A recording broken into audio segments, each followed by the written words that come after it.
Vendredi 11 décembre 2020, nous, Sékin 24, les reflets de la capitale congolaise. Bienvenue à tous et à toutes dans cette 211e édition des débats 24 directions, vous l'avez deviné, Assemblée nationale d'échéance du bureau dirigé par Janine Mabunda. Est-ce un simple toilettage des ménages ou un véritable chambardement dans l'arène politique congolaise? Messieurs et dames, encore une fois, merci de votre fidélité à ces rendez-vous. Sur ces plateaux, très heureux de retrouver un habitué de cette tribune. Il s'appelle Phocas Kokelemena, c'est l'homme de la politico-sonie, c'est-à-dire le concepteur de la science politique par les baffles et politologue de la République. Encore une fois, bienvenue. Merci beaucoup pour l'invitation. Nous sommes également honorés de la présence de Maître Willy Mbenza, mais nous les recevons beaucoup plus comme étant un acteur politique indépendant. Bienvenue. Merci de l'invitation. Et pour la toute première fois, autour de cette table, nous sommes heureux de recevoir Monsieur Guy Coucou. Il faut dire qu'il est le président de la CDT. La CDT, c'est la Confédération démocratique du travail. Il est aussi coordonnateur de l'Intersyndicale nationale du Congo. Autrement dit, c'est le numéro 1 de tous les travailleurs congolais. Monsieur Guy Coucou, bienvenue dans Débat 24. Merci beaucoup, John. C'est un plaisir. Et enfin, lui aussi n'est plus à présenter. Il s'appelle José Mujumbu. C'est un analyste politique indépendant. Bienvenue, messieurs les chefs des travaux. Merci beaucoup, monsieur John. Direction hémicycle de Lingwala, comme je l'ai dit, hier, pas hier, hein, déjà la journée, au début même de la semaine, et jusqu'à hier jeudi, des échauffourées, des agitations, et au finish, c'est la défenestration du bureau que dirigeait Madame Janine Mabunda Lioko Moudiaï. Alors, Phocas Kokelemena, est-ce cette défenestration, cette chute, peut être considérée comme étant les glas qui sonnent la fin du règne du Front commun pour le Congo sur les institutions de la République? Bon, à la fois nous dirons oui et non. Pourquoi? Nous pouvons le justifier par le fait que un combat a des étapes qu'on appelle bataille. Et pour être rassuré que vous avez gagné le combat, il faudrait réellement que l'adversaire soit au tapis. Que l'arbitre siffle qu'il n'y a plus combat et puis on arrête. Mais nous considérons que c'est une étape,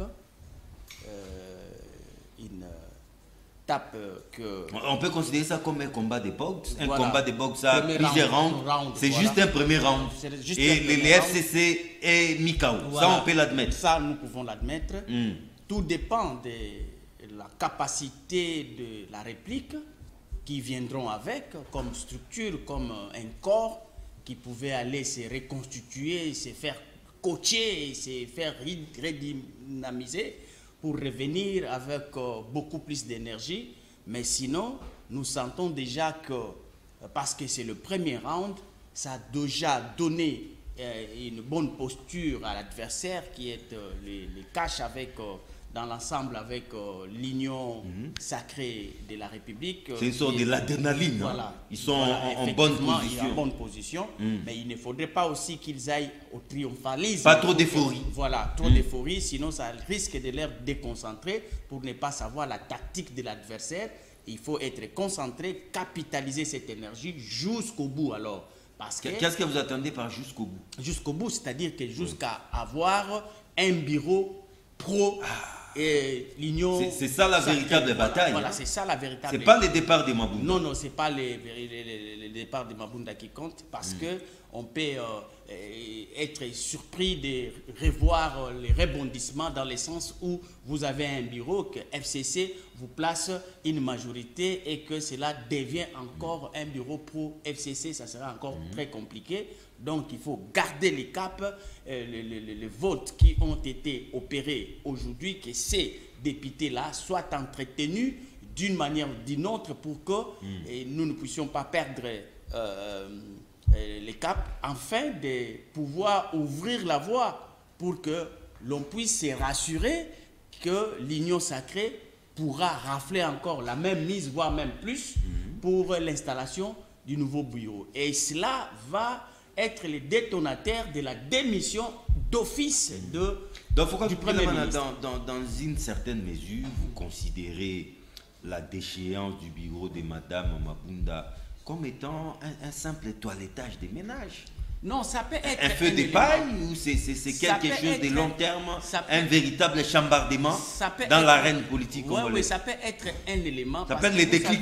Vous savez, dans les principes des organisations, des théories des organisations, à l'interne, il y a aussi des conflits, il y a aussi des guéguerres. Alors, peut-être nous disons, parce que nous voyons clair qu'il y en a des CDFCC qui ont voté contre Mabunda, mais nous ne savons pas, est-ce qu'ils ont voté contre la personne ou contre les bureaux ou bien c'est contre FCC? Parce qu'il faut faire la part des choses. Ils peuvent voter contre la personne, voilà, ils sont des écrits, voilà, mais qui sont vraiment de ceux qui pensent que FCC doit changer des acteurs au niveau du bureau. C'est cette lecture-là qui est importante, qu'il faut faire avec. Donc aujourd'hui, moi je conseille assez de cette dynamique de la coalition qui est en train de se mettre en place, de pouvoir se concentrer davantage pour savoir comment barrer la route afin que FCC ne puisse plus revenir en force pour que ça puisse encore donner la chance au FCC de composer encore un bureau pro-FCC et ça sera encore très compliqué. C'est une bataille. Voilà, c'est pourquoi moi j'ai dit que le triomphalisme, ce n'est pas encore le moment. Il faut encore être plus stratège. Il y a un bon coaching qui doit accompagner ces députés, cette dynamique. On va en parler tout jusqu'au bout. Parce que nous avons besoin de voir que si réellement l'Union sacrée va présenter un bureau, c'est ce bureau-là qui indiquerait carrément la porte au Premier ministre sans qu'il puisse on va en parler. Se faire le temps de prendre le président Guy Coucou, c'est vrai, Madame Mabunda et avec elle son bureau a été délesté de son marteau de commandement. Elle ne pourra plus assurer la police de cette auguste assemblée. Mais président Guy Coucou, est-ce la déchéance de ces bureaux peut être assimilée au basculement de la majorité parlementaire? Je crois qu'il y a des signes qui ne trompent pas. Il y a des signes qui ne trompent pas et nous sommes en politique. Il n'y a pas d'essai erreur en politique. En politique, on donne un coup, soit ça échoue, soit ça réussit. Moi, je pense que déjà pour FCC, c'est un coup dur. Parce que vous pouvez imaginer l'état d'esprit. Vous avez vu qu'avant le vote d'hier, il y avait des séances qui ont précédé où il y a eu des bagarres. Et l'FCC, pratiquement, avait opté pour ne pas venir. Mais en dernière minute, je pense que ils ont vite compris que la politique des chaises vides ne paye pas. Et vous avez vu la détermination de deux camps. La détermination. En tout cas, c'était un duel à couteau tiré. Et vous avez vu, avant les votes et pendant les votes, personne ne voulait quitter la salle. Quelle vigilance! Pour la première fois dans l'histoire de notre Parlement, il y a eu 486, je crois. Oui, 82. 400 Bon, quelque chose de pareil. Quelque chose d'à peu près. Donc, si nous prenons, ça fait peut-être juste 16 personnes qui ont manqué. Ouais. Ça, c'est un record. Hein? Et pour l'histoire de notre Parlement ou de nos parlements, c'est un record jamais. Vous pouvez vérifier. Et vous avez vu aussi... Avec l'absentéisme qui bat son plein. Oui, vous avez vu. Et qu'est-ce qui s'est passé? Chaque camp voulait vraiment en finir avec l'autre parce qu'il y avait une bataille psychologique avant. La bataille, l'FCC disait, nous on a 300... Non seulement psychologique, mais aussi physique. Oui, nous on a 305 députés.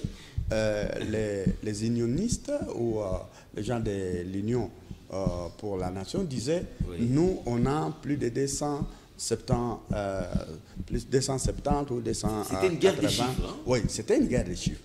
Et donc, cette élection-là a tranché, en tout cas, a tranché avec les chiffres. Ceux qui pensaient qu'ils avaient 305 personnes, en tout cas, c'était faux. Ils ont déchanté. Parce qu'il n'en était pas question. Et si on prend les 12 personnes, on peut considérer qu'il y a des malades, il y a et même si les 12, prenons les 12, qui sont en déplacement. S'ils étaient là, et on ajoute dans un camp comme dans l'autre, vous voyez que ça n'allait rien changer. Oui. Les carottes étaient cuites. Oui, donc les résultats actuels allaient rester.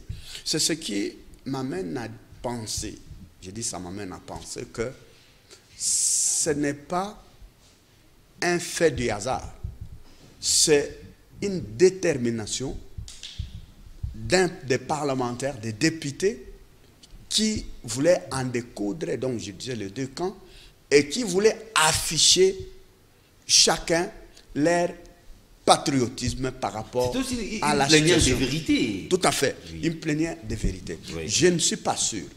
Je ne suis pas sûr parce qu'il y a des conséquences. Ne pensez pas que les gens d'FCC, qui ont l'habitude d'avoir la majorité, qui ont fait humilier ça, même si Mabunda avait des choses à être reprochées, Oui. ce n'est pas en infligeant une telle humiliation publique au camp FCC. Parce que l'enjeu était détaillé. Ça ne se pardonne pas en politique. Ça ne se pardonne pas.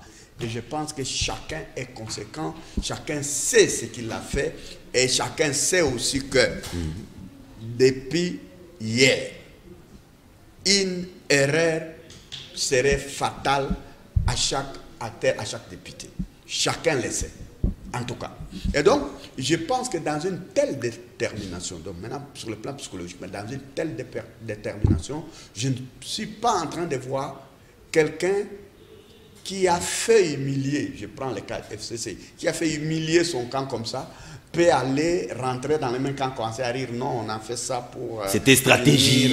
Pour stratégie, pour punir Mabunda. Peut-être c'était une révolution du palais, qui sait. Non, si c'était une révolution du palais, oui. Ils ont... Vous savez, la règle là-bas, ils ont, comment dire, autorité morale. D'habitude, vous connaissez toutes les plénières, surtout cette mandature depuis que ça... ce sont les mots d'ordre. Les votes n'existent pas. C'est pour la toute première fois hier qu'il y a eu un vote.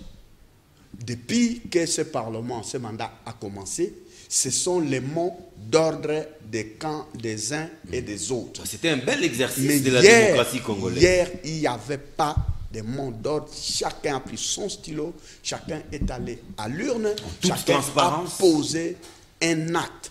Et plusieurs personnes ne s'en cachaient plus par rapport à cela.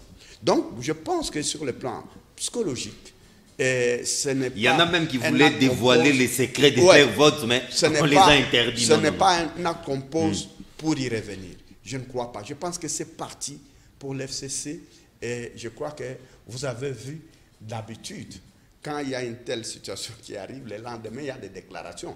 Je pense qu'aujourd'hui, vous avez suivi... Un silence cathédral. Non? Il y a un silence des morts de part et d'autre. C'est inhabituel. Surtout du côté du FCC. Oui, c'est inhabituel dans les habitudes politiques de notre pays dans de tels cas.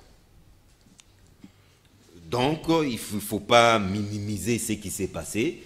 Ça prouve réellement que c'est un déclic qui présage de la chute du FCC. Absolument, personne ne peut minimiser pas. Et je dis chaque acteur, qu'il soit des unions, qu'il soit des FCC, chacun a pris ce problème-là au sérieux et ça s'est vu hier, M. John. Merci beaucoup. Le temps de prendre aussi José Mujumbu. José Mujumbu, quelques analystes disent déjà que Mabunda et son équipe sont tombés, mais hélas, ce n'est pas par les faits d'une vraie démocratie. C'est le fruit de la barbarie et achat de conscience. Pour preuve, souvenez-vous de folles journées de l'avant-veille et de la veille. On a failli arriver aux bagarres, on a vu des députés saccagés, vandalisés, même les meubles au niveau de l'hémicycle, et il y a eu des bruits selon lesquels que l'argent aussi, les espèces sonnantes et trébuchantes avaient beaucoup circulé. Êtes-vous de cet avis que c'est plutôt par ces voies-là mesquines que Mabunda est aujourd'hui tombé avec son bureau? Merci beaucoup, M. John, pour la question. Ce qu'on a vécu hier, c'est vraiment, je risquerais de dire, une révolution. chez nous. Ah bon? Parce qu'on n'est pas habitué à cela. Et je suis très content de mon prédécesseur ici, qui a beaucoup parlé de la psychologie. Et moi, je suis psychologue de formation et formateur aussi. Vous enseignez. Donc, je comprends bien et il a si bien dit. C'est une révolution, je dirais même une vraie libération. Les députés se sont libérés et ils ont libéré même les pays qui étaient pris en otage. Mon frère, ce sérieux, ce que je dis, je pèse bien mes mots. Mon cher ami... Donc pour une fois, les députés ont voté, ont l'air âme et conscience. Je suis là. Il ne faut pas toujours jeter en pâture ces députés. Il ne faut pas toujours les traiter chaque fois des gens qui sont toujours à la recherche d'argent. Je demande si c'est une question d'argent entre les FCC et Cash. Quel est le regroupement qui a beaucoup d'argent? Toutes les entreprises, presque toutes, sont occupées par les FCC, à part les aménagements qu'on venait de faire ici. Il y a beaucoup de ministres au ministère des Finances qui détient là-bas la signature là. C'est un ministre FCC. La Banque centrale, si bien que on ne connaît pas vraiment les couleurs de celui qui est là, mais on voit que c'est le fruit des FCC. Je crois qu'il ne faut pas toujours minimiser les députés qui ont... Non, mais c'est vrai aussi moi, je crois que quand je dis l'argent a circulé, c'est de part et d'autre. Hein? Mon cher ami... Qui avait mieux offert, on ne sait pas. Oui, mais je ne crois pas que s'il y avait à offrir quelque chose, comme s'il faut considérer ce qu'on a dit là, on peut dire que les FCC, Cash avait commencé à donner, et les FCC étaient conséquents, peut-être leur donner le double de cela. Mais donc, ça n'a pas toujours marché. Bon, oui, c'est qu'il y a quelque chose. Donc il y a une prise de conscience, je vous dis. Et nous avons vécu une véritable tsunami. C'est une prise de conscience, c'est un sens élevé de patriotisme. Les gens qui ont été souvent vassalisés, ils ont pris conscience. Chosifiés. Et ils ont pris conscience. Quelqu'un avait même dit s'ils ont été automatisés. Oui, je crois que vous allez me donner beaucoup de temps, un peu de temps, pour vous balancer ce que je pense. Pourquoi ces traitements des faveurs? Ok, alors, non, vous me laissez le temps un peu. Alors, il y a ceci. Si nous mettons cette situation dans le contexte occidental, par exemple, on va dire que c'est un simple exercice démocratique. Oui. Mais ici, chez nous, ce n'est pas un simple exercice démocratique. Parce que nous sommes dans un contexte, mon prédécesseur l'a si bien brossé, je ne sais pas s'il est psychologue, un contexte de mots d'ordre, n'est-ce pas? Un contexte où les députés ne prenaient pas des décisions de manière autonome. Ailleurs, vous pouvez être un démocrate. Devant une certaine situation, vous votez pour, bien que c'est venu de votre gouvernement animé par les démocrates. Ça ne pose pas de problème. Ça, c'est un vrai jeu démocratique. Mais ici, il faut contextualiser. C'est quand même des signes révélateurs de quelque chose. Est-ce que ça va pousser au basculement de la majorité, oui ou non? Problèmes. Moi, je crois qu'il y a des risques qu'on y arrive. Pourquoi? Et mon prédécesseur l'a bien dit, un grand pas. Pas un petit pas, un grand pas. Vous savez, dans la psychologie congolaise et des députés, ils savent qu'au FCC, là, on ne pardonne pas les trahisons. Alors, rentrer encore là-bas par ces jets-là, j'ai tout simplement défénétré Mabunda et le bureau là, et puis on rentre encore, je ne crois pas qu'ils vont encore rentrer là. Parce qu'il a si bien dit, ça peut être aussi fatal. On retire Mabunda pour remplacer un autre FCC. Je ne crois pas. Ces cas de figure est toujours possible. Est possible. Je parle en termes de risques. Mais les risques est énorme. Est énorme. Oui. Je ne crois pas que c'était ce simple exercice-là, ça soit beaucoup plus plausible. Mais c'est possible. Mais ici, dans le contexte congolais, ces gens-là, quittant les FCC, ils doivent quitter ça pour de bon, en quelque sorte. Ils doivent avoir quitté déjà ça. Je crois qu'au contraire, je dis que le retour de ces députés au FCC, c'est beaucoup plus improbable par rapport à notre contexte. Mais au contraire, l'Union sacrée risque d'avoir encore beaucoup plus d'adeptes. D'avaler même les FCC. Oui, donc d'avaler. Comme on a eu 280 quelques, on risque, et je vous dis ici, on risque d'arriver à 350, tout ça. Et vous savez aussi, hein, vous connaissez nous les Congolais aussi, on suit là où... Mais dans ces cas, c'était Mujumbu, c'est dangereux. Cela veut dire qu'on reprend les mêmes et on recommence. C'est le même FCC qui a changé de nom. Mon frère... Ça devient Union sacrée. On dit, il y a c'est ça le danger. Il y a je vous ai dit... On reprend les mêmes acteurs dont on connaît déjà les jeux. Ok. Oui. Ça, c'est un autre problème et j'ai aussi à analyser. Mon cher, on dit qu'il n'y a pas de mauvaises troupes, il n'y a que de mauvais chefs, n'est-ce pas? Oui. Ils peuvent venir là. Mais s'il y a des bons chefs qui peuvent contrôler, qui savent sanctionner, je crois qu'on peut changer les comportements. Et moi, je vous parle, je suis un peu pas trop mais de jeter les fleurs comme spécialiste en cette matière, mais je sais que c'est possible, n'est-ce pas? On peut changer quelqu'un qui avait un mauvais comportement et avec un bon chef, ils peuvent changer avec des sanctions. Et c'est dans la même philosophie. À un certain âge, on ne change plus. Non, on peut toujours changer. L'homme est mal. Il y a des caractères qui peuvent rester, mais on peut toujours changer. Okay. Il y a beaucoup de méthodes là-dessus. Et mon cher ami, c'est la même logique qu'avait Félix. Quand il a embrassé les FCC, beaucoup de gens l'ont condamné. Pourquoi vous avez pactisé avec les diables? Si les FCC est réellement le diable, dans l'imaginaire des gens de l'IDPS et de son camp. Avant, on ne pouvait pas croire que l'IDPS puisse embrasser, puisse se coaliser avec les FCC. Mais vous voyez qu'ils ont fait donc avec l'idée qu'ils changent. Mais comme ils n'ont pas changé, il a sanctionné, il a pris la décision maintenant de s'en écarter. Voilà un peu ce que nous avons vécu. Moi, je crois que ce sont des signes avant-coureurs. Mais pour terminer, je vais dire que peut-être que ça ne se limitera pas là-bas. Il y a d'autres épisodes.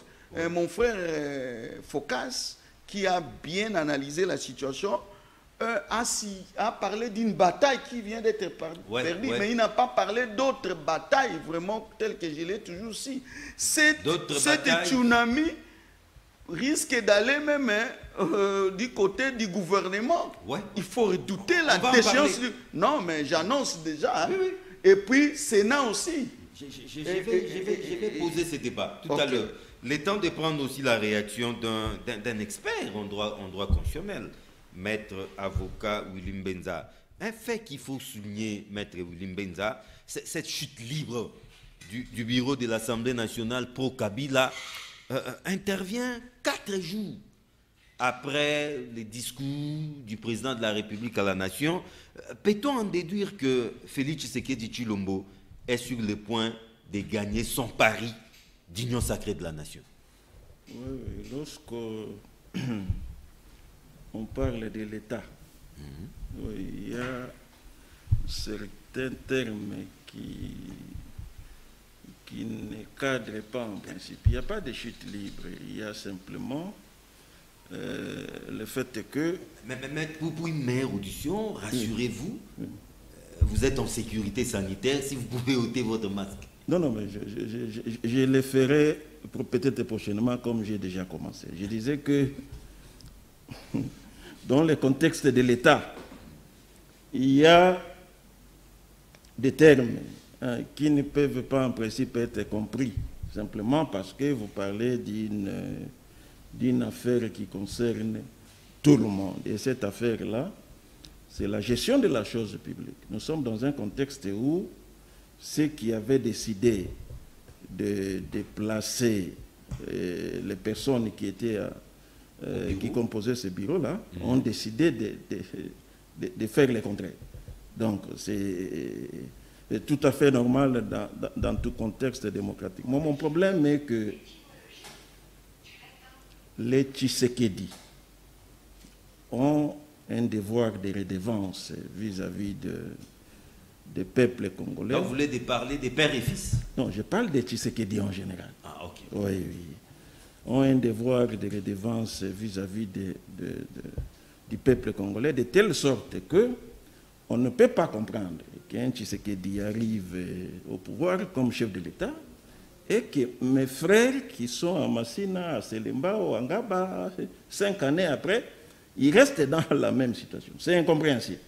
C'est ainsi que lorsque j'ai vu le chef de l'État prendre conscience de cette réalité et annoncer que le travail va maintenant commencer, Qui Salomé Bata? Dans le sens du bien-être social. Là, il a déjà perdu 2 ans. Il a dit, Oui. le travail va commencer dans le sens du bien-être social. J'ai dit que c'était un message qui interpellait tout le monde, quelles que soient les tendances. Et je pense que nos frères qui composent l'Assemblée nationale avaient aussi suivi ce message-là de la même façon que nous autres ici, et chacun en a tenu compte. Donc, le fait de citer des noms descriptifs que vous citez là est tellement inopérant à mon sens que, parce que nous sommes maintenant vis-à-vis d'une réalité à recouvrir, la réalité à recouvrir, nous devons faire des efforts sur le plan commun, au niveau de tout, pour que ça nous permette de réaliser l'objectif.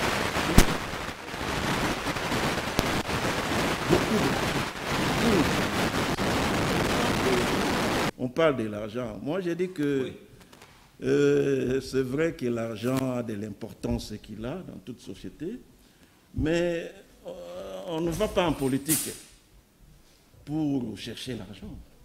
On va en politique pour servir. Sinon, nous, ici, nous vivions comme argent. Et vous le savez, tous ceux qui étaient à notre époque ici, avec vous, tous ont été... oui, sauf Maître Mbenza qui vous parle ici. Vous les connaissez, n'est-ce pas? Alors, c'est parce que Maître Mbenza n'avait pas l'argent, c'est pourquoi il ne s'est pas laissé faire par rapport aux nominations des fois discutables et douteuses. On dit non.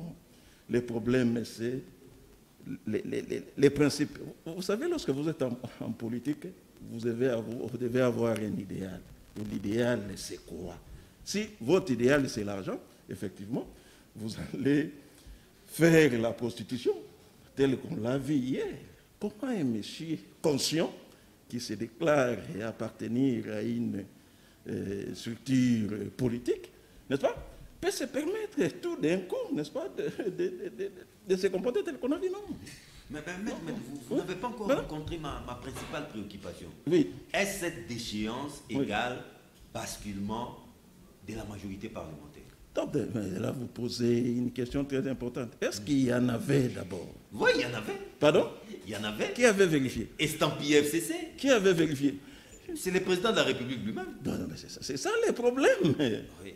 Qui avait vérifié? Parce que j'ai un document ici qui s'intitule Liste des partis politiques, liste des regroupements politiques, ainsi que les partis qui les composent. Je ne vois pas les noms du FCC ici. Moi encore, le nom de Cash. N'est-ce pas? Mais vous me dites que le FCC est majoritaire à l'Assemblée. Je ne sais pas comment c'était venu. N'est-ce pas? C'était par convenance entre partis, entre protagonistes. C'est pourquoi j'ai dit qu'il fallait se ressaisir le plus tôt. Mieux vaut tard que jamais. Et le fait de se ressaisir pour les Tshisekedi, je parle des Tshisekedi, n'est-ce pas?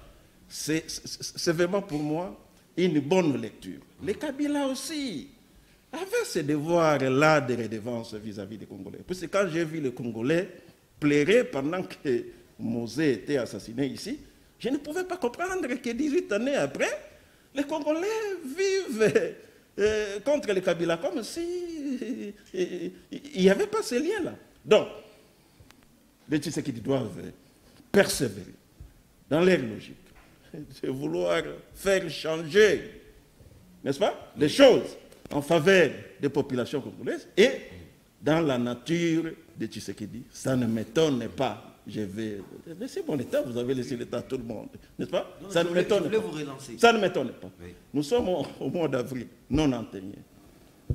Nous sommes dans nos maisons à nous. Le maréchal Mobutu passe à la télé. Il annonce qu'il nommait le premier ministre Tshisekedi Mulumba comme premier ministre, responsable du procès Mulumba. N'est-ce pas? Tous, nous sommes allés à l'imiter. On arrive chez le premier ministre Tshisekedi. D'ailleurs, il dormait. Maman Martel est réveille. Et puis, il dit non. Tranquillisez-vous. Mobutu sait qu'il ne peut pas me nommer. Parce que si maintenant, il n'a qu'un choix. Soit la prison ou l'exil. N'est-ce pas? Ça c'est dans la nature de Tshisekedi. Et des choses, j'ai dit ici, c'est connu. Alors, quand je vois Tshisekedi se comporter de la manière qu'il a fait ici, peut-être qu'il n'a pas eu le temps de le dire plus tôt, mais je ne pense pas que les choses vont perdurer dans le sens qu'on a vécu ici, où il y avait le tribalisme, le népotisme, l'inversion des valeurs, et ainsi de suite, parce qu'il y avait quelques compatriotes. Mais pas non plus la chasse aux sorcières. Pardon? La chasse aux sorcières. Non. Il n'y a pas de chasse aux sorcières comme telle. Oui. Mais il y a seulement le respect des textes. Vous avez fait quoi pendant que, par exemple, vous avez été amené à gérer telle entité de la République? N'est-ce pas? Ce n'est pas pour rien qu'on a institué des structures comme la Cour pénale internationale. Vous avez appris, par exemple, qu'aujourd'hui, le président de Kosovo est en train d'être jugé. N'est-ce pas? Simplement parce qu'on lui dit, mais qu'est-ce que vous avez fait? Donc, parce que nous voulons que le pays change. Et maintenant, nous sommes en train de vouloir que ça change effectivement. Il faut que les acteurs politiques aient une idée.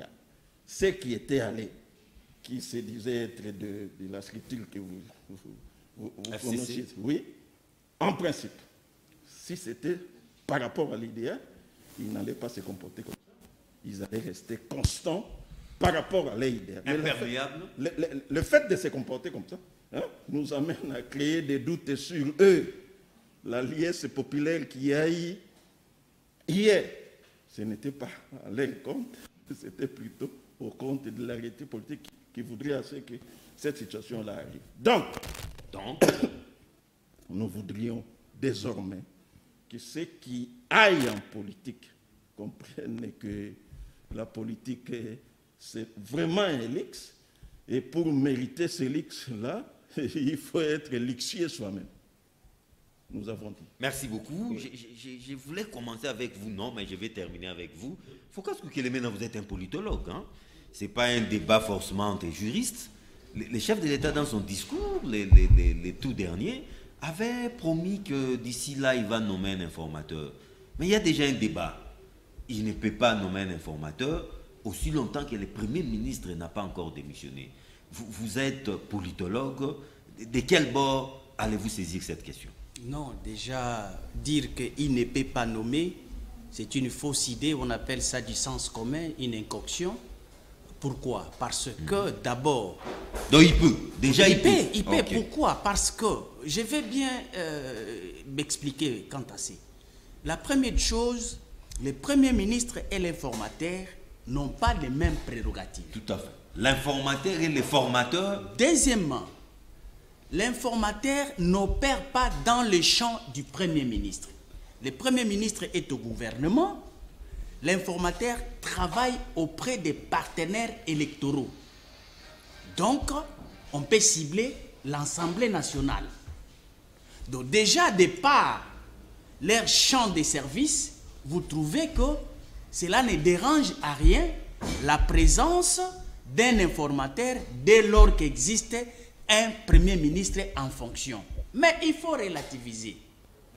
Il faudrait nécessairement, parce que l'informateur ne vient agir que par le biais d'un arbitre qui veille sur le fonctionnement des institutions, il faudrait que les institutions soient à même de donner à l'arbitre l'information d'une certaine effritement de la majorité au sein du Parlement.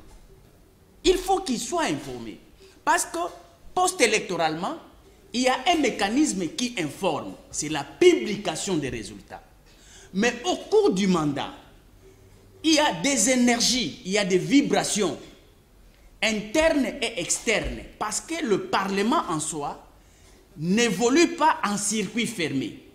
Pourquoi? Parce que les souverains, qui est les vrais détenteurs du pouvoir, le vrai patron, il fait entrer des données nouvelles par ce que l'on appelle les inputs au sein du système qui est le Parlement, et ces entrées de ces données-là nouvelles peuvent changer la configuration de l'appartenance au sein de l'hémicycle aussi d'une manière automatique. Il y a des frustrations internes qui peuvent aussi faire des choses pour que ça puisse faire balloter la majorité d'un cas à un autre. Mais ici, je suis très bien précis. Nécessairement par le fait que c'est le président de la République, le détenteur de l'article 69, qui est celui qui veille pour le bon fonctionnement des institutions.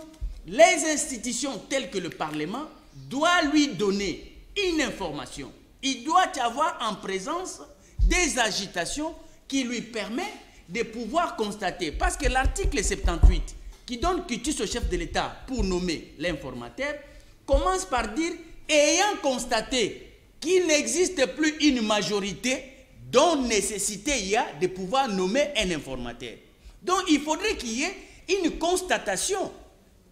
La constatation peut être empirique, la constatation peut être factuelle, c'est-à-dire que vous arrivez sur le terrain, administrativement, vous pouvez comprendre cela, tel que la prise de parole de CDCash, par exemple, je prends un cas de figure, qui sont un regroupement à part entière, qui sont venus se greffer à un autre regroupement qui est FCC. Je dis que FCC n'est pas un partenaire électoral, mais plutôt un fait politique. Parce que chaque fait politique revêt quand même une connotation en termes de nom. Donc FCC, il faut considérer que même si ce n'est pas un partenaire électoral, mais plutôt c'est un nom que ce regroupement-là a porté. Ce n'est pas vraiment une chose qu'il faut amener au débat, parce que même aujourd'hui, si l'union sacrée parvenait à rafler la mise, nous allons nous habituer à appeler cette majorité-là union sacrée. Et c'est pour autant que c'est un partenaire électoral, nous allons le trouver sur les listes de la CENI. Non. Donc c'est un surnom, une référence pour que ces faits-là puissent avoir une nomination. Mais il faut le souligner, il est possible que l'on puisse nommer un informateur pendant que le Premier ministre est là, mais il faudrait que pendant que l'on nomme cet informateur, il faudrait que le président de la République ait l'information nette d'un mouvement qui annoncerait l'effritement d'une majorité mais avec existentielle. la déchéance du bureau non, ce n'est pas un élément très... Ça annonce, n'est-ce pas? Non, non, ce n'est pas très suffisant. Ce n'est pas un élément déterminant. Pas très déterminant, parce que nous avons démontré ici que la remontada existe, bien que c'est dans l'ordre de la magie, dans l'ordre des miracles pour les cas échéants. La remontada, nous n'attendons pas trop. Nous savons que ça sera une très grande surprise. Maintenant, lors du bureau définitif voilà, de l'Assemblée. lors du bureau définitif des élections, lors des élections du bureau définitif, cet élément-là sera un élément majeur, une nouveauté qui donnerait effectivement la matière au chef de l'État pour dire au FCC et au CACH que, écoutez, je vous informe, il y a quelque chose qui se passe là-bas, il y a là un mouvement d'effritement de la majorité, donc je dois nommer un informateur. Mais ici, il faut considérer que l'informateur qui arrive ne dérange en rien le Premier ministre, parce qu'ils n'ont même pas le même champ. Et aussi, il faut atterrir pour dire que, jadis j'avais démontré ici une thèse, que dans un espace où des lions mâles sont en train de régner, il n'y a pas possibilité qu'il y ait reproduction. Pourquoi? Parce qu'à chaque fois, les deux lions mâles vont commencer à bagarrer et ils n'auront pas le temps de féconder le femelle. C'est la réalité que nous avons vécue. Donc, la présence de ces duels au niveau du Parlement, c'est la lutte que les deux lions mâles vont livrer pour que l'un puisse fuir, qu'on appelle exil en politique, ou bien l'autre puisse mourir. Non, rapidement, et faire rapidement pour systèmes. terminer avec vous, la parole doit tourner. Les pétitionnaires, visiblement, ne décolèrent pas. La prochaine cible, c'est les premiers ministres. Nous apprenons déjà qu'ils sont en train encore de réunir les signatures pour déclencher une motion de censure contre les premiers ministres. Mais hélas, le bureau qui est en place, c'était d'abord un bureau d'âge. Peut-être qu'il va se muer en bureau provisoire. Est-ce qu'un tel bureau peut examiner une telle démarche? La déchéance du chef de gouvernement, c'est quand même une grosse affaire, n'est-ce pas? Là, je me réserve un peu pour ne pas avoir la connaissance parfaite de ce que dit la loi. Mais ce que je sais est que quand on parle, par exemple, je vais emprunter dans ce que les autres ont parlé de la thèse de l'argent. Dans une configuration de la lutte, dans un champ politique, l'argent sert comme un instrument de la bagarre. Parce qu'on peut affaiblir l'adversaire avec toutes sortes d'armes, y compris l'argent. Il ne faut pas considérer que l'argent, dans la configuration de la lutte, c'est un faux instrument. D'ailleurs, c'est un instrument par excellence, justement parce que... C'est pas un instrument sale. Non, non. Pas Dans la configuration de la lutte, je suis bien en train de le dire. Merci beaucoup. Dans la configuration de la lutte. Quand c'est la lutte, c'est pour affaiblir l'adversaire. On utilise n'importe quel coup. On utilise n'importe quel moyen. Président Guigou. Même les scélérats. Président Guigou, vous arrivez à ça. C'est pas aussi. une question entre juristes, encore moins entre politologues. C'est cette question, cette polémique autour de l'informateur. Ilum Kamba n'a pas encore démissionné, son gouvernement n'est pas encore démissionnaire.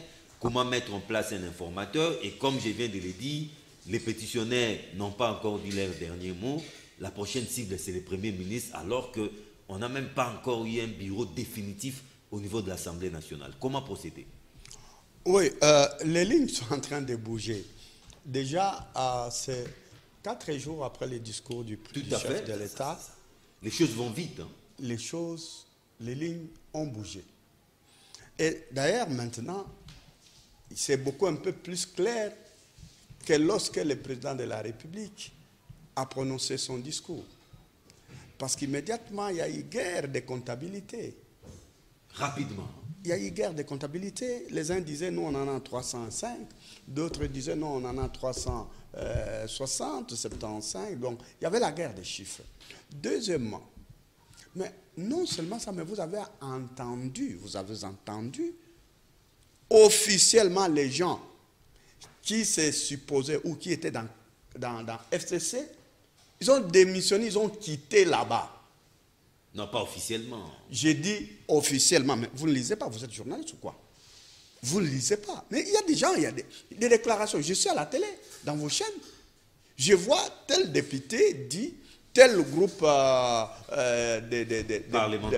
parlementaires, tel groupe de bâtis, tel groupe de... Je ne vais pas citer les noms des acteurs, c'est pour ne pas faire la publicité, mais j'ai suivi à la presse, tel groupe dit, nous quittons le FCC.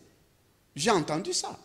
Déjà, ça pose un problème. Il y en a même qui sont morts. En les quittant, attendez, en quittant ces groupes-là, parce qu'il y en avait 2, Cash et FCC, il n'y en avait que 2. En quittant ces groupes-là, ils sont allés où? Ils sont en train de partir où?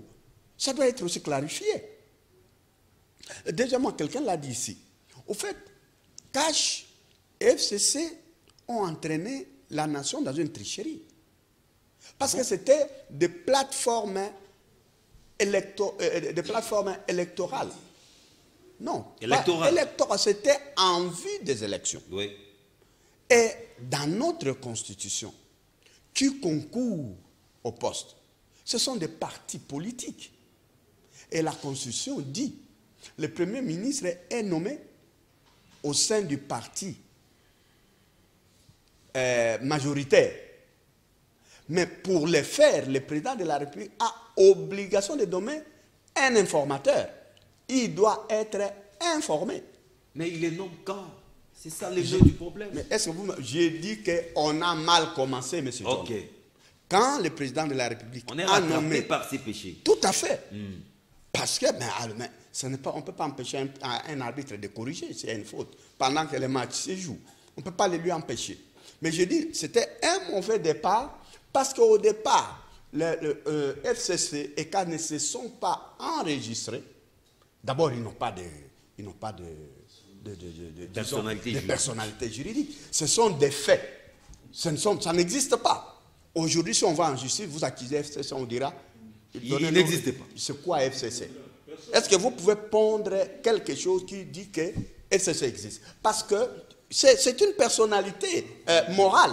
Et une personnalité, quand une personnalité naît, on constate par un document, même un homme, quand vous naissez, à l'époque, il y avait, quand les pays fonctionnaient, dès que vous êtes né, et d'ailleurs même aujourd'hui, quand vous naissez, on vous envoie à la commune pour qu'on vous donne une attestation de naissance pour constater que John est né. On constate. Il doit avoir un document. Et même les jours de votre décès, ce n'est pas votre corps qui va compter, c'est les documents. C'est ces documents-là qui vaut. Aujourd'hui, ça a rattrapé tout le monde.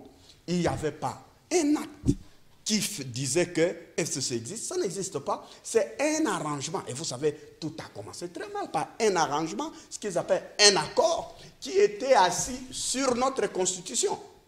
Et la Constitution, parce que quand j'entends les uns les autres dire c'est ça violé, quand j'ai violé, j'ai dit tous des violeurs. Tous tricheurs. Tous tricheurs et personne n'a. Vous ne pouvez pas vous plaindre. Vous allez deux voleurs, vous allez vous arranger, vous volez, vous partagez mal et puis on va dire non, lui est voleur. Mais quand tu dénonces l'un, automatiquement on t'identifie aussi. Mais quand on revient, c'est là la situation. Donc tous, au lieu de respecter les prescrits de la Constitution, ils ont signé un accord qu'ils ont imposé à toute la nation. Et aujourd'hui, les uns et les autres se sont rendus compte. Et je pense que quand on dit que le président viole la Constitution en nommant un informateur, c'est sur base de quoi? Parce qu'aujourd'hui, si on va à la Cour constitutionnelle pour demander comment est-ce que le Premier ministre est nommé, peut-on dire comment il a été nommé? On constatera qu'il n'y avait pas un informateur qui a été nommé. C'est leur accord qui a pris place, qui a pris le dessus sur les dispositions constitutionnelles. Et il y a un accord. Ils ont refusé, le président de la République n'a pas nommé un informateur tel que prévu dans notre loi, la Constitution. Donc, aujourd'hui, on ne peut pas, les arrangements, d'ailleurs c'est dit, les arrangements, nul ne peut faire valoir ses propres turpitudes. Ils se sont fait des turpitudes en signant un accord, en imposant un accord en lieu et place de la Constitution. Si aujourd'hui on voit ce que dit la Constitution ne prévoit pas tous ces mécanismes et le président de la République, pour ramener les choses à l'ordre, est obligé de nommer un informateur qui doit identifier. Parce qu'en ce moment-là, s'il y avait un informateur, même cash aujourd'hui, pouvait remettre en cause tout ça, faisant prévaloir l'identification qu'aurait fait l'informateur qui aurait été nommé. Mais aujourd'hui, à l'absence de tout ça, c'est un accord entre M. Kaboun et M. Mouilania. Entre deux individus. Et puis ça devient l'affaire de notre pays et on oppose. Ça nous prend en otage. On oppose même cela par rapport à la Constitution. Il y a des gens qui prennent même les kilos de nous demander de ne pas lire les dispositions constitutionnelles pour dire non, on se réfère à nos accords. On se réfère, c'est le pays des accords ou c'est le pays... Et qui a voté cette Constitution? C'est le même Parlement. Alors, qui doit respecter les premiers de cette Constitution? C'est ce Parlement-là. Malheureusement, ça n'a pas été le cas. Donc, M. John, pour moi, je considère en tant qu'acteur de la société civile que cette situation, il n'y a aucune violation. Le président rattrape les choses, reprend les choses, redémarre avec les choses. Donc, après avoir violé la Constitution, oui, il veut faire amende honorable. Oui, donc c'est maintenant, parce qu'ils se sont entendus de violer la Constitution. Cash et, comment on appelle, FCC se sont entendus. Une violation consensuelle. Se sont entendus, les deux au pouvoir se sont entendus, parce que ce n'est pas le président seul, c'est Cash. Cash, ce n'est pas le président de la République. Cash, c'est la plateforme du président. FCC, c'est une autre plateforme de ses partenaires. Donc, ils se sont entendus à violer la Constitution pour ne pas nommer un informateur. Mais par rapport à la motion de censure du gouvernement Ilunkamba, nous n'avons pas encore un bureau définitif au niveau de l'Assemblée nationale. Pourquoi il faut aller trop vite en besogne comme ça? Bon, là aussi, il y a un problème. Bon, en principe, je ne sais pas. Il y a des choses qui viennent. Vous savez, en politique, il y a aussi l'honneur qui compte. Je ne pense pas qu'aujourd'hui... Ilunga devait démissionner. Je ne crois pas aujourd'hui. J'ai beaucoup de respect pour le professeur Ilunga, pour son âge aussi. Oui. Aujourd'hui, à son âge, on ne doit pas les soumettre à de telles pressions. Non, on doit aussi l'épargner, on doit aussi les protéger. Vous savez, les questeurs adjoints du bureau de l'Assemblée n'ont pas supporté la pression. Voilà. Donc, il y a des choses, quand ça se dessine. Vous avez suivi en France, il y a un premier ministre de Macron qui a démissionné. Vous êtes journaliste. Oui. Il a démissionné. Il était encore populaire. Il était mis en cause par personne. Lorsqu'il a senti qu'il y avait un petit problème divisant avec les prédits, bon, au lieu, non. En tout cas, on se retire. Je crois au jour d'aujourd'hui, si le Premier ministre ne démissionne pas, il y aura ce que vous appelez la motion. Et ça va amener à quoi? Mais avec un bureau provisoire. Non, attendez d'abord, avant d'arriver au bureau provisoire. Je dis, sans parler même du bureau, je parle du professeur, du Premier ministre. Parce que c'est quand même un professeur d'université. Un professeur, il y a des référents. Vous savez, dans des pays, un enseignant, un professeur... C'est un homme d'honneur. C'est une référence. Hein. On peut faire la politique, mais son titre de professeur, c'est quelque chose qu'on ne peut pas effriter. C'est quelque chose qu'on ne peut pas toucher parce que cela, il avait investi toute sa vie. La politique, c'est une aventure. On peut passer, on claque, on part. Mais le titre qu'on détient et ce qu'on véhicule, je pense que c'est quelque chose de différent. Maintenant, les bureaux d'âge, peut-il organiser cela? Non. Le bureau d'âge, pas du tout. Non, il n'a pas. Mais qui peut se muer d'ici là en bureau provisoire? Ne peut même pas se muer. Il n'y a aucune possibilité dans la Constitution. Tout ce que les bureaux doivent faire, c'est aller vite. Parce que mettre en place un bureau définitif. Mais non, attends. Aujourd'hui, qu'est-ce qui reste pour mettre les bureaux en place? Mais d'ici les 15, ils doivent aller en vacances parlementaires. C'est ça, je dis. Même demain, ils peuvent mettre. C'est-à-dire, si les bureaux d'âge estiment, nous sommes les 11. Nous sommes les 11. S'ils disent demain les 12, on convoque une plénière pour l'élection de... Non, mais il faut 24 heures ou 48 heures de propagande, de campagne. C'est une façon de... Il ne faut pas y aller trop vite en besogne. Écoute, j'ai dit qu'il n'y a pas de délai. Ok? Il peut se fixer... Il faudra peut-être une session extraordinaire. Il peut se fixer d'ici 2-3 jours. Il dit, à telle date, nous allons procéder à l'établissement. Est-ce que c'est interdit par la Constitution? C'était Moudjoundou. Visiblement, les pétitionnaires sont vont très vite en besogne. Hein. Ils veulent, parce qu'ils ont déjà la tête de Madame Mabunda, c'est maintenant la tête de M. Ilunkamba qui est visée. De l'autre côté du Sénat, les lignes bougent aussi. Mais revenons d'abord du côté de l'Assemblée nationale. Jusque-là, on a un bureau d'âge qui a fini son travail.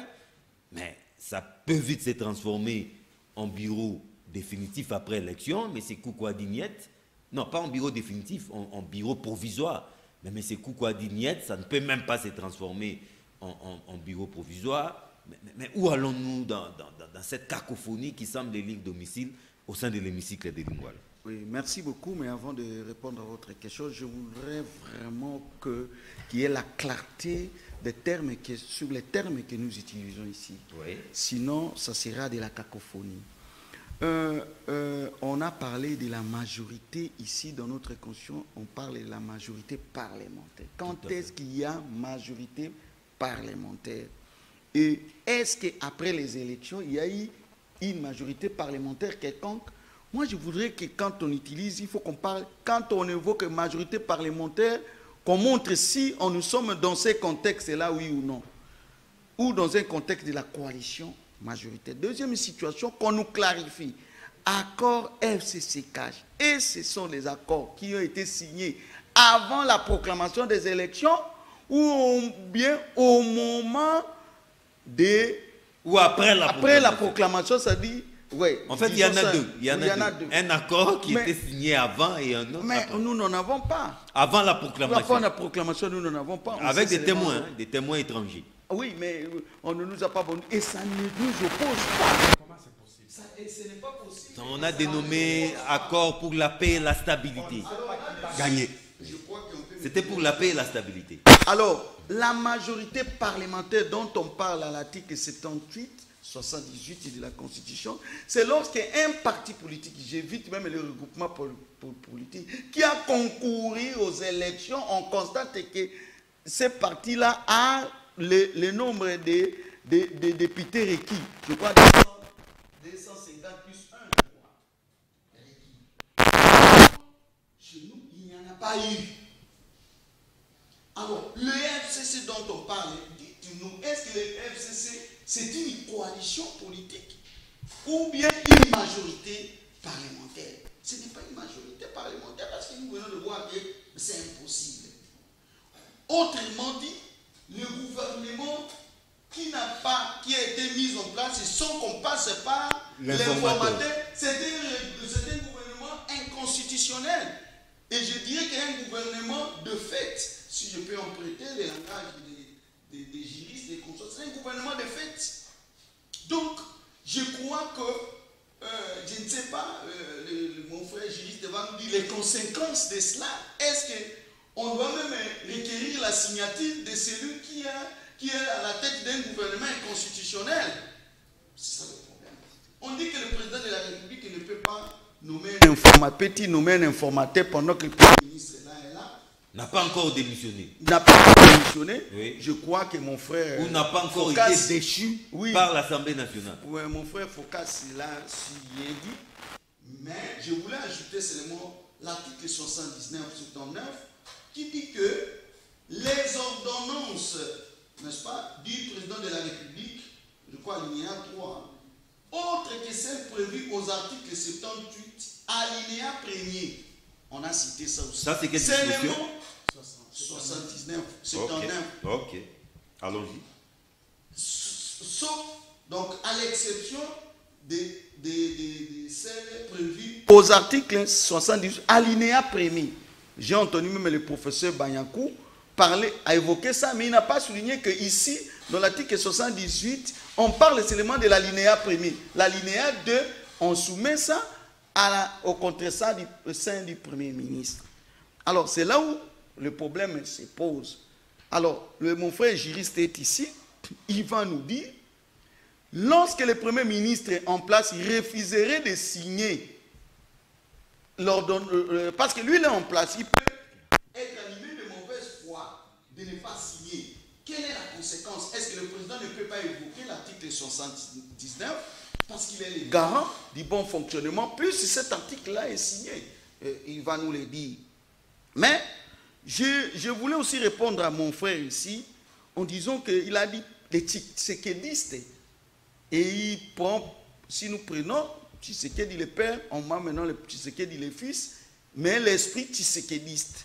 Mais je voudrais vous dire que l'esprit tshisekidiste, dans les fins, les finalités, les objectifs sont les mêmes et les moyens ne sont pas les mêmes entre Félix, le fils Tshisekedi et le père.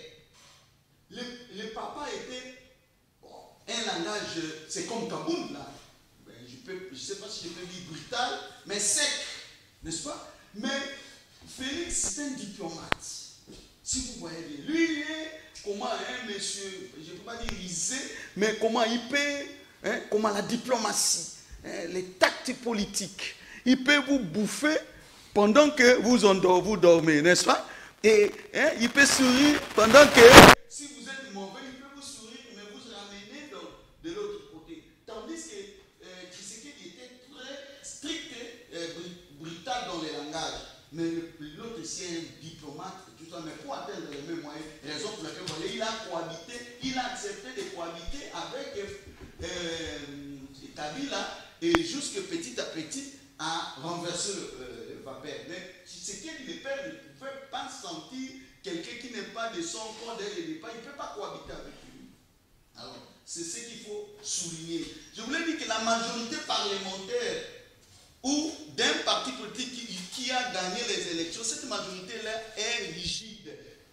Mais la coalition, pour le cas de la coalition, on peut toujours continuer, ça peut se faire, à tout moment. Et mon frère, quelle instabilité? Mon frère a circonscrit déjà les contextes.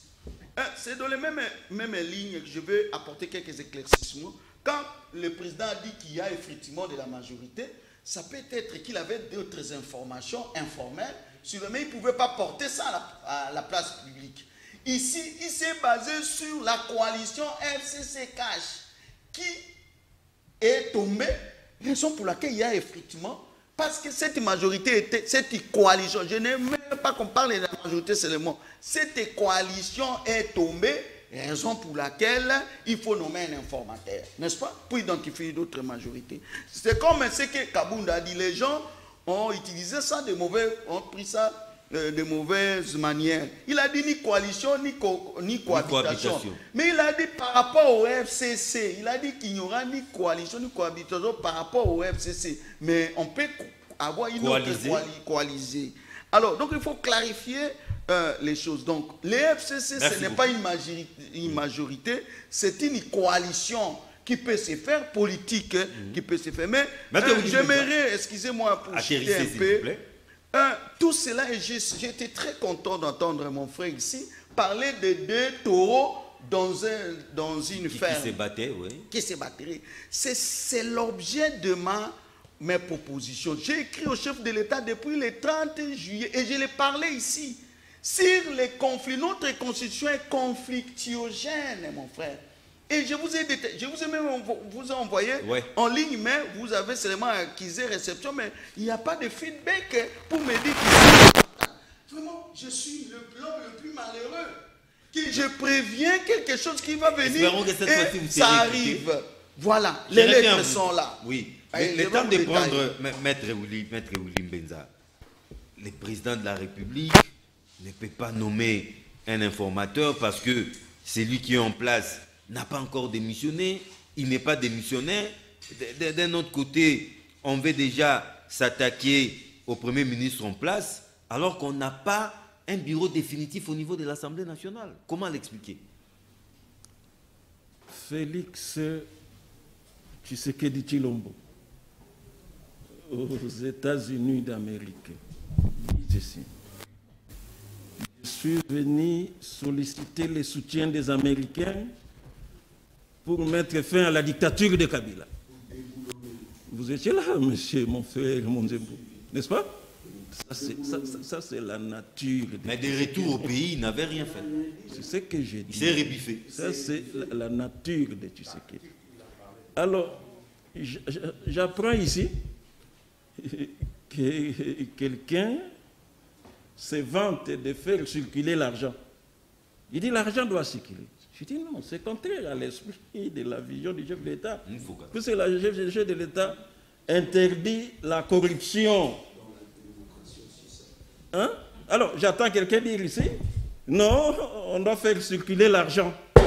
Donc, je ne sais pas. Peut-être qu'il va nous faire comprendre davantage. Mais sinon, dans les contextes ici, si ce n'était que dans la vision du chef de l'État, je doute fort que l'argent est circulé. Peut-être des promesses autour des postes, autour des mandataires, tout ça. Mais, non, s'il vous plaît. S'il vous plaît. Notez ça quelque part, Foucault. S'il vous plaît. Vous allez réagir. Oui. Partage des responsabilités, ça, ce n'est pas une corruption, non. Alors, je vous entends toujours parler de la majorité. Mais vous oubliez la majorité présidentielle. Le chef de l'État est détenteur de la majorité présidentielle. Le chef de l'État est lié à la majorité. C'est l'article 70, non? De la Constitution. N'est-ce pas? Cette majorité-là dépasse la majorité parlementaire. Et ici, parce que les gens nous ont dit qu'ils étaient en coalition, ils avaient constitué un gouvernement de coalition, même si ce n'était pas le cas, après les recherches faites. Dès lors qu'on constate maintenant,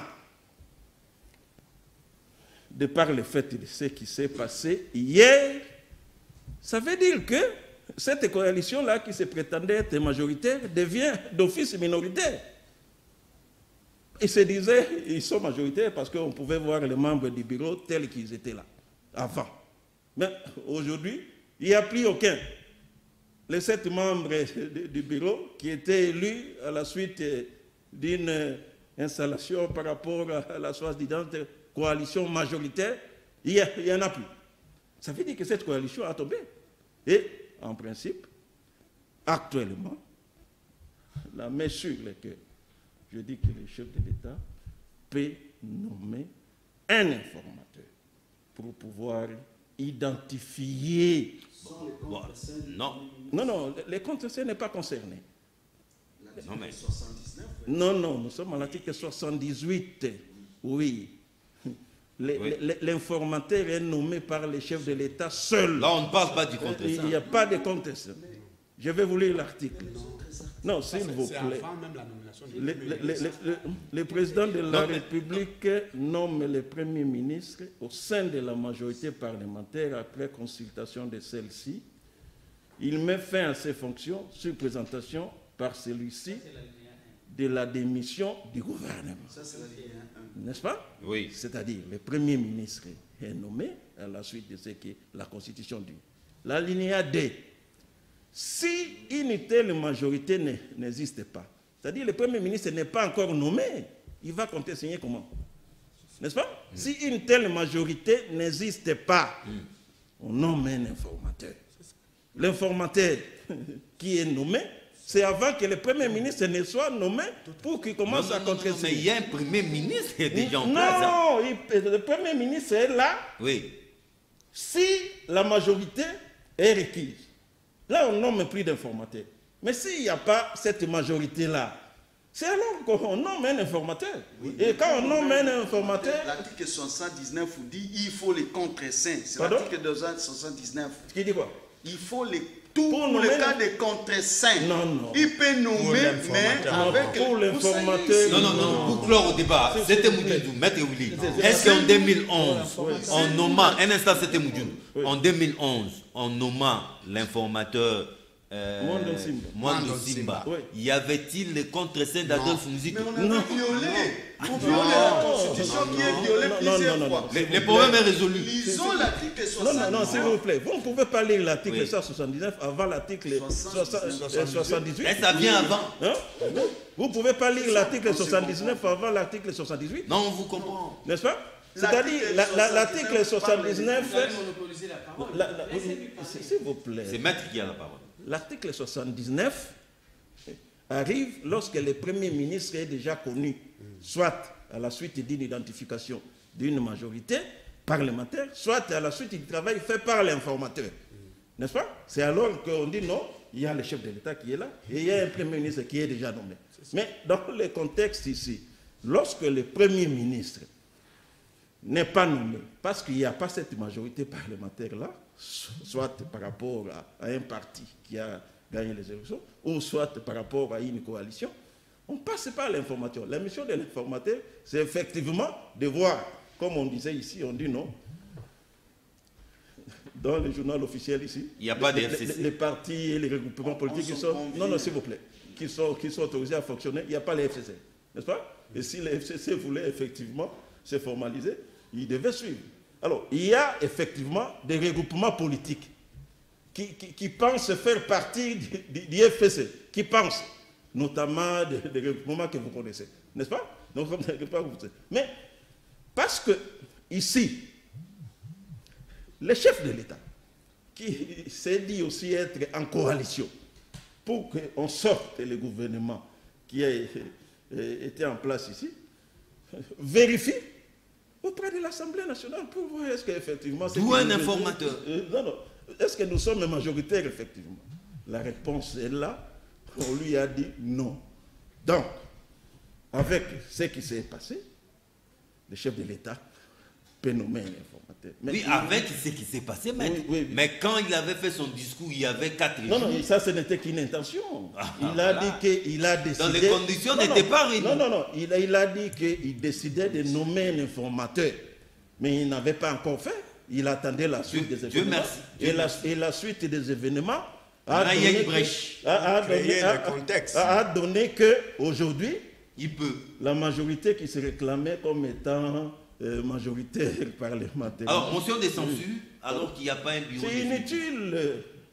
Actuellement, à l'heure où nous parlons ici. Oui. Non, mais qu'est-ce qu'on va faire? Mais si Ilunga Kamba ne veut pas démissionner, non, j'ai dit, avec ce qui s'est passé, oui. Ça voudrait dire simplement que la majorité qui se réclamait là, oui. Elle ne l'était pas.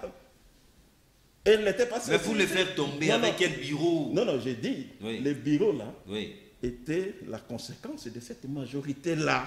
Les 7 membres qui vous voyez... Ils sont partis. Oui. Oui. Et se disaient, oui, c'est nous qui sommes majoritaires. Mais actuellement, il n'y a plus aucun. Qu'est-ce que vous voulez attendre encore? Non, ça veut dire qu'il faut qu'on identifie ce qui constitue actuellement cette majorité. Si c'est autour de l'union sacrée doivent se formaliser. Non, mais moi, je parle du départ du Premier ministre. Pourquoi j'ai dit le Premier ministre est déjà parti? À l'heure où nous parlons ici, le Premier ministre est déjà parti. Non, pas virtuellement, pas virtuellement. Oui. Si vous allez à la primature, c'est lui que vous allez trouver. Hein? Oui. Hein? Il est déjà parti. Alors, je reviens à Focas Okelemena, c'est les derniers tours d'étape. Là, je ne vous charge plus avec une question. Réagissez puis concluez. La première des choses, la problématique que pose les CT Mujumbu est de dire ceci. Parce que la Constitution ne prévoit que 3-4 cas. Donc, il y en a des articles qui sont cités, notamment l'article 78, alinéa 1, l'article 424, l'article 80 et 143, dont ces ordonnances sont exemptées du contre-sang du président de la République. Alors, il est en train de poser la question. Si le chef de l'État plutôt, doit prendre une ordonnance dans le cas de nomination d'un informateur, donc cette ordonnance-là ne figurant pas parmi les 4 qui sont exemptés du contre-sang. Mais réalisez l'article 78, on ne parle pas du contre-sang. Je ne sais pas si tu comprends bien. Non, c'est comprend. On dit ceci, parce que l'ordonnance... C'est le débat de la poule et de l'œuf. S'il vous plaît, non. L'ordonnance qui va prendre le chef de l'État pour nommer l'informateur, à moins qu'il ne puisse prendre un autre acte qui ne soit pas une ordonnance. Mais si ça sera une ordonnance, la lumière que donne l'article 79 prouve à suffisance que cette ordonnance-là n'est pas concernée parmi les ordonnances exemptées du contre-sang. J'ai posé la question en 2011 avec moi de Simba. Papa, il y a ce qu'elle... Donc, ne rentrons pas. Nous devons savoir... Nous devons savoir qu'est-ce que les principes et qu'est-ce qui se fait. Le principe, c'est quoi? C'est ça la problématique. Si c'est la faiblesse à notre loi, nous devons l'avouer que c'est la faiblesse à notre loi. Mais ici, l'esprit, c'est... Je peux vous donner la position, vous l'avez? Oui. La Constitution, l'article 79. 79. Alinéa 3. Non, c'est-à-dire que ce qui est important ici, c'est de noter que les ordonnances du président de la République, autres que prévues aux articles 78, l'alinéa 1. Donc ici, l'alinéa 1 seulement est exempté. Les restes de l'article 78 ne sont pas exemptés. C'est ça, en fait, l'esprit. Non. Voilà, là tu as compris. Non. On dit ceci, écoutez bien la lecture. Les ordonnances du président de la République, autres que celles prévues aux articles 78, alinéa 1. L'alinéa 1 est exempté. Mais le problème est de quoi? L'alinéa 1, c'est la nomination du Premier ministre. Mais la problématique ici est la nomination de l'informateur. Oh, ça c'est l'alinéa 2. L'alinéa 2, c'est la nomination de l'informateur et non du Premier ministre. Vous soulevez une question importante. Lorsque le Premier ministre est nommé, est-ce que nomme encore un informateur? Non. Alors, s'il vous plaît. Qu'est-ce qui précède l'autre? Qu'est-ce qui précède l'autre? Ici, nous devons être dans une configuration de la continuité de l'État. Parce que nous avons dit ici, vous et moi, que dans une configuration où l'effritement du Parlement est palpable au cours du mandat, on suppose qu'il y a un Premier ministre en exercice. Tout à fait. Mais alors, ce Premier ministre-là, c'est lui qui est responsable devant le Parlement. Il doit contresigner. Mais parce qu'il est là. La nomination d'un informateur. Mais oui, mais parce qu'il est en exercice et que l'effritement est au cours du mandat. Le Premier ministre est en exercice, l'effritement est au cours du mandat et le chef de l'État veut prendre une ordonnance. Autrement dit, en nommant un informateur, Ilunga Kamba doit contresigner. Non, je ne suis pas en train d'imposer une loi. Mais nous réfléchissons en fonction de ce qui est écrit. C'est ça l'esprit, quoi. Parce que quand le mandat est à court... Vous voulez une chose et son contraire. Non, ce n'est pas moi qui le vais. Assumez. Ce n'est pas moi qui le vais, c'est la loi. On vous dit, d'abord nous devons aller sur des thèses. La première thèse, est-ce que nous pouvons croire qu'au cours du mandat, pendant qu'un Premier ministre existe, l'effritement peut avoir lieu? Nous disons oui. Si c'est le cas, et que l'effritement peut avoir lieu au cours du mandat, donc c'est-à-dire qu'il y a nécessité de nommer un informateur. Mais si cela est le cas, et que le président de la République doit prendre une ordonnance, mais cette ordonnance n'est pas citée parmi les ordonnances exemptées du contre-signé. Voilà, c'est ça le vrai débat. Donc je crois que vous aviez compris. Non, rapidement la parole à mettre. Non, c'est à moi la parole. Une minute qu'ils réagissent, je réfléchis. Ah, vous allez réfléchir. Une minute, Merci. oui. Merci. Je voudrais qu'on se comprenne. Ouais. Alors, il dit ici que lorsque un mandat termine... Non, au cours du mandat. Attendez, c'est ce que vous avez dit. Je vous ai posé la question entre l'informateur et le Premier ministre qui est nommé avant. Vous avez dit qui? L'informateur et le Premier ministre. Qui est nommé avant? J'ai donné les cas de figure actuels. Non, s'il vous plaît. Répondez. Le mandat est en cours. Un Premier ministre est à l'exercice. Non, s'il et vous l'effritement plaît. est à lieu. Non. Ici, nous sommes dans un contexte où les mandats sont finis. Non. Les mandats sont finis. La majorité ici dont on parle, et par rapport au président de la République... Nous sommes dans les contextes actuels. S'il vous plaît. Passez-nous dans ces concepts. Laissez-moi parler. Je vais vous donner la parole. Laissez-moi parler. Si ce n'est pas une question de qui est nommé avant, c'est l'un ou l'autre. C'est pas qu'on commence par l'un, on revient à l'autre. S'il vous plaît. C'est l'un, c'est pas l'un. Laissez mettre Benz atterrir. Laissez-moi parler. J'ai dit ceci. Le président de la République nomme le Premier ministre. C'est ça, sa première prérogative par rapport à la nomination du Premier ministre. Si le Premier ministre est nommé, le Premier ministre est connu, on ne nomme plus l'informateur. Mais s'il vous plaît. dans la logique, aucun Premier ministre ne peut être nommé sans qu'il y ait un informateur. Pardon?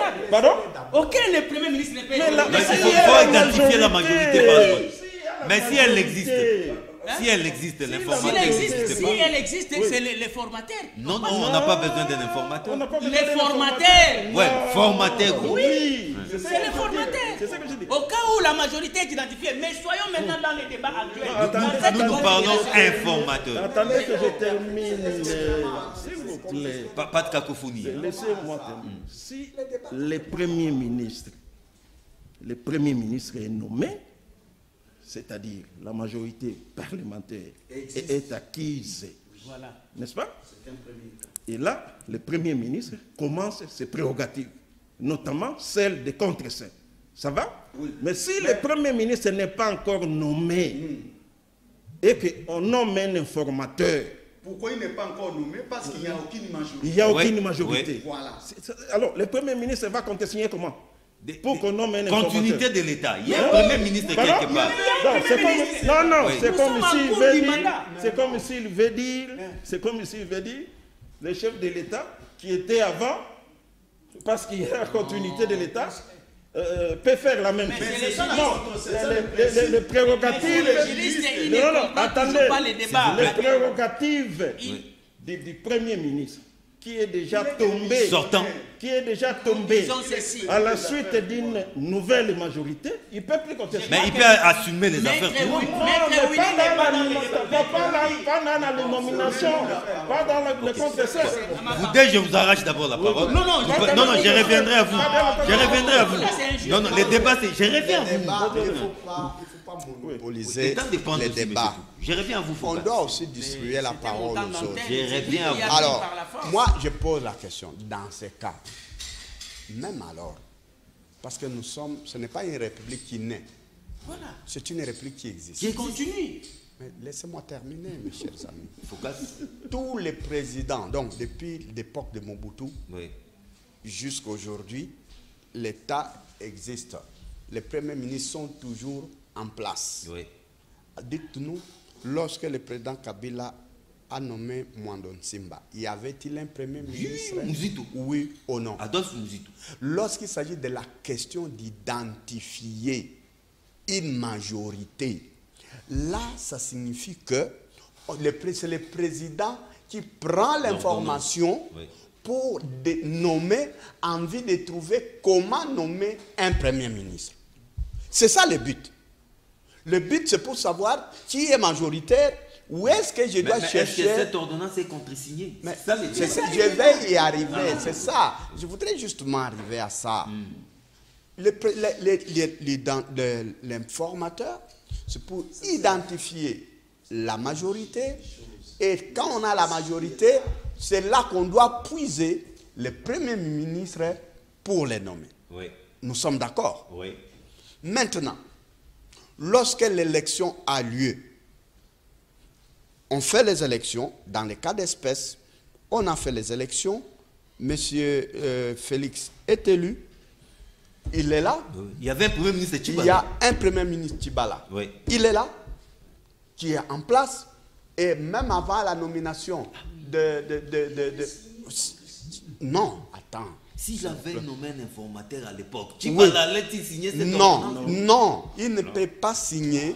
Il mais ne peut là, pas. c'est une violation, quoi. C'est mon point de vue. Mais est-ce que c'est son point de vue? C'est un point. Nous voulons savoir ce que dit la loi, pas le point de vue des hommes. Mais c'est ça, c'est ce que dit la loi. Parce que pour l'informateur, ça signifie que le Premier ministre n'est pas d'abord trouvé.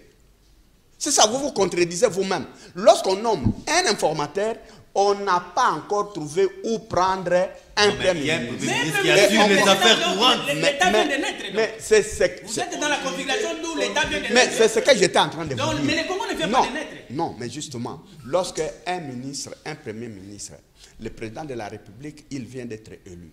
Celui qui a, comme notre frère nous a dit les jurys, il y a la majorité présidentielle. C'est lui seul qui détient la majorité.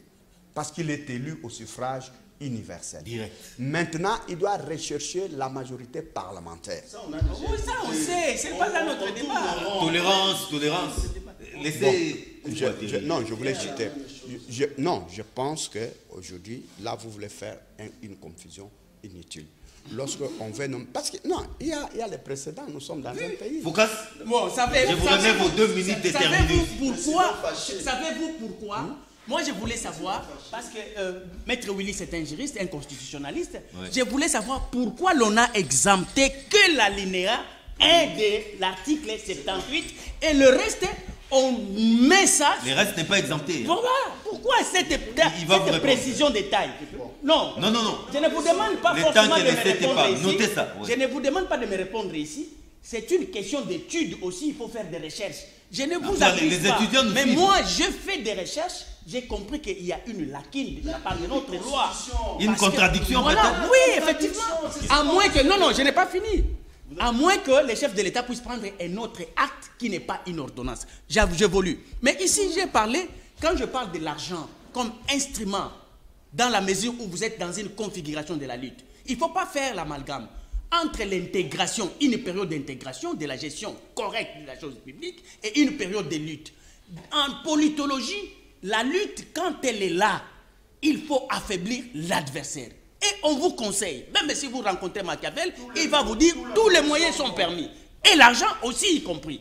Donc il ne faut pas venir avec des fausses modesties, de croire que l'argent c'est de la religion, il ne faut pas. Non, que ce soit la corruption morale. C'est le péché mortel. C'est aussi un péché selon la Bible, mais pas selon la politique. Mais ici, il faut comprendre une chose. Merci Foucault. Ce qui a changé la donne, les attitudes psychologiquement des députés, c'est aussi cette phrase magique du chef de l'État. Ce cas de figure, je vais dissoudre le Parlement. Il y a une pression. Voilà, cette pression-là a modifié aussi l'attitude des députés pour que... Ils ont eu peur d'aller au chômage. Voilà, aller au chômage. C'était Moudoum. Oui, merci beaucoup. C'est votre conclusion. C'est votre conclusion. Ce qu'on vient de débattre ici montre la suffisance des lacunes de cette constitution. Je n'ai pas dit que tout est mauvais. Il y a de bonnes choses, de bonnes innovations, mais cette constitution mérite d'être améliorée. Vous avez vu un seul cas. Il y a beaucoup de lacunes. Je crois que Maître Mbenzaka, il va rentrer, il va nous donner raison ici. Ici, il ne s'agit pas, je réponds à mon frère, de ce que devait être la constitution, cet article, et par rapport à ce qui est. Ce qui est qu'il y a une contradiction. La logique que nous souhaitons, c'est celle-là. qu'un président de la République qui soucié de connaître l'information, il puisse y signer parce qu'il peut être buté par la mauvaise foi du Premier ministre qui est en place, qui peut refuser de contresigner. Ça pose problème. Ça va poser problème. D'où source des conflits, raison pour laquelle j'ai écrit le chef de l'État le 30 juillet ici. J'ai prévoyé déjà les conflits actuels que nous voyons. J'ai écrit aussi même le 23 ici, 10, c'est pour qu'on modifie certains articles là. C'est ça, vous avez vu, c'est que ça nous... Même les grands juristes, on ne se comprend pas ici. C'est ce qui devait... On ne peut pas comprendre qu'un président de la République est lié au suffrage universel direct, on puisse lui opposer un premier ministre qu'il nomme et il doit contresigner toutes ces ordonnances, alors que ce n'est pas vraiment son choix comme tel. Seulement lorsqu'il est de sa majorité, ça peut aller. Mais les cohabitations, les coalitions, c'est trop magique pour nous. J'ai dit nous avons des intellectuels. C'est source de conflits. Source de conflits. Merci beaucoup. Excusez, je termine là. Non seulement source de conflits, mais c'est là où le diable se loge. Les Congolais profitent des failles pour son Les diables logent dans des petits détails. Dans des petits détails. Et c'est ce qu'on a vu avec beaucoup d'interprétations. Il faut modifier la condition. L'article 78, plus précisément alinéa 2, est-il en contradiction ouverte avec l'article 79 alinéa 3? Vous êtes constitutionnaliste. D'abord, le Premier ministre ne représente pas l'État pour qu'il assure la continuité de l'État. Le Premier ministre représente le gouvernement. C'est le chef de l'État qui représente l'État et il assure la continuité de l'État. Vous avez ça dans la Constitution. Mais il y a une survivance des compétences. J'ai dit... Même quand les gouvernements... Non, s'il vous plaît... Attendez. Expédie les affaires. Le Premier ministre ne représente pas l'État. Vous avez retenu? Il représente le gouvernement. Il ne peut pas assurer la continuité de l'État. Celui qui assure la continuité de l'État, c'est le chef de l'État. Dans le cas de l'informateur ici, lorsque le Premier ministre est nommé, il prend ses prérogatives, le chef de l'État ne nomme plus d'informateur. Lorsque le Premier ministre n'est pas nommé, on nomme un informateur pour identifier la coalition. Même s'il y avait un Premier ministre qui venait de devait terminer le mandat, qui représente le gouvernement, il ne peut pas signer sur cette ordonnance. Il ne contresigne pas. Non. Mais maintenant, oui, allez-y. Vous mettez cette ordonnance dans quel lot? Non, mais du lot de l'article 79, ou bien vous mettez ça à part? L'ordonnance du chef nommant l'informateur. Mais il faut reprendre ça dans l'article 79. Non, je dis simplement ceci. Voilà. L'alinéa premier, c'est le Premier ministre lui-même qui est nommé, qui ne peut pas contresigner. S'il n'est pas là, l'informateur qui est nommé, avec une mission précise pour identifier une majorité, n'est-ce pas, n'a rien à voir avec un contreseing des premiers ministres. Donc, ça voudrait dire simplement ici que l'article 79 renvoie au Premier ministre qui est déjà nommé, qui est en place et qui bénéficie de son pouvoir de contreseing. Mais lorsqu'un Premier ministre est déjà nommé, on n'a plus besoin d'un informateur. C'est ce que je dis. Et la majorité là, attendez, je dis l'article 79 concerne les prérogatives de contreseing d'un Premier ministre qui est déjà nommé, qui doit jouir de ses prérogatives par rapport au contreseing. Mais s'il n'est pas nommé, le chef de l'État nomme un informateur. Et par rapport à cet informateur-là, il n'y a pas de contreseing parce qu'il n'y a pas de Premier ministre. Le Premier ministre qui venait de terminer le mandat. Le Premier ministre il est Premier ministre. De terminer le mandat, il n'assure pas la continuité de l'État. Mais il expédie les affaires courantes. Pardon? Il expédie les affaires courantes. Par rapport au gouvernement qui est tombé. Par rapport au gouvernement qui est tombé. Pas par rapport, il devient un échantillon. Par rapport au gouvernement à venir. L'informateur, c'est par rapport à l'identification pour la nomination d'un Premier ministre. Donc une question pour terminer. Là, c'est au début de la lettre. Nous sommes à une période qui vient post-électorale directement. Mais les cas sous examen, Ilunga Kamba peut-il signer, contre-signer cette ordonnance parce que vous comprenez de quoi il s'agit? Oui. Étienne Félix Tshisekedi prend aujourd'hui une ordonnance nommant l'informateur. Ilunga Kamba peut-il contre-signer? Non, ces prérogatives sont finies. Il n'a même plus les prérogatives de contester. Comment ça? Oui. Il a été déchu. Il n'a pas démissionné, il n'a pas été déchu. Non, je dis ceci. Oui. Par rapport à ce qui s'est passé à l'Assemblée. Non, mais il n'a pas été déchu. Non, s'il vous plaît. Oui. C'est une déchéance. Non, c'est la déchéance du bureau. Deuxièmement. Ça, c'est la déchéance du bureau. Non. Lui n'est pas Mais concerné. s'il y a remontada, Il travaille au tranquillement. cas où il y a remontada, non, là, nous sommes dans la supputation. Il n'y en aura pas où il y en aura. Tout dépend. Non, vous avez déjà compris, non? Non. Ici, nous sommes à Maintenant, vous avez un mot. Vous le savez bien, parce que préciser la question, maître Non, John. le débat devient tellement houleux. John, s'il vous plaît, une petite précision de taille. Lorsqu'il y a une majorité parlementaire, donc il y a un parti politique qui a gagné les élections. Pas forcément une coalition. Nous terminons 30 Je secondes. voulais préciser, vous ne voulez Vous pas. placez les mots de J'ai la dit fin. que dans ces Tous sont cas, déjà compris, sauf vous. on ne peut plus, parce que cette majorité C'était ne vous, peut pas. s'il vous plaît. Permettez aussi à M. Coucou 30 secondes qu'il conclue. Oui, Vous avez tous conclu. je comprends, le débat est passionnant. Oui. La situation est Compte grave. tenu des enjeux aussi. Compte tenu des enjeux, c'est normal. Mais moi, je crois que...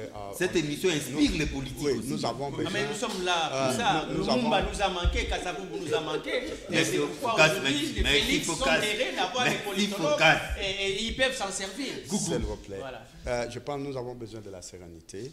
Je crois qu'aujourd'hui, nous sommes à la croisée des chemins, comme on dit. Il faut un nouvel ordre politique au Congo. Il faut que nous puissions aller de l'avant. D'abord, nous félicitons les députés parce que nous avons un défi. Parce qu'on n'est pas on est député d'un pays, on n'est pas avant tout député d'un nombre ou d'un parti politique.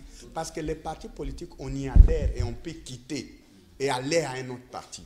Mais la dignité et l'honneur, la fonction, elle reste à la nation. Parce que les députés du pays, malheureusement, on en a abusé. Si on était vraiment dans un pays véritablement des droits comme maître, et là, on pouvait même porter plainte à certains partis politiques pour des abus qu'ils font par rapport aux fonctions que nous avons aux gens de l'État. Mais ce que nous nous demandons, c'est qu'il nous faut un peu de la sérénité. Que l'on soit des FCC ou des CACH, il faut qu'un Congo existe d'abord. Parce que les gens qui étaient députés il y a 15 ans, 20 ans, d'autres ne sont pas encore morts. Ils sont ici, ils ne sont plus députés. Ils ont besoin de la vie sociale au Congo. Mais pendant qu'ils étaient au Parlement, ils n'ont pas pensé à développer ce pays. Et ceux qui sont aujourd'hui là, ils ne doivent pas penser que l'FCC, c'est de l'éternité. Non. L'impère disait « Oyaka Nisaka, impère Kokufa ». Waya, c'est aussi votre aujourd'hui, ça n'existe plus, mais le Congo continue. Un débat certes houleux, nous comprenons les contextes, mais enrichissant tout de même.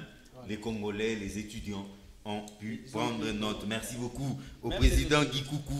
Vous êtes de la Confédération démocratique du travail et coordonnateur de l'Intersyndicale nationale du Congo. J'espère que c'était pour la toute première fois et non la dernière, n'est-ce pas? Merci. Merci d'avoir été là. Merci également au chef des travaux, José Mujumbu, un analyste politique indépendant. Vous avez remarqué l'indépendance dans ses analyses, n'est-ce pas? L'homme de la politique-Soni, Focas Koukielemena, merci beaucoup. Merci. Et Maître Willy Benza, un acteur politique indépendant, merci beaucoup. Merci. La rediffusion déjà, c'est samedi à partir de 10h30, mais cette émission est déjà en ligne sur Allo Kinshasa Magazine. Retrouvez-moi les vendredis prochains à la même heure. Au revoir. Maître Willy, c'est un grand débat.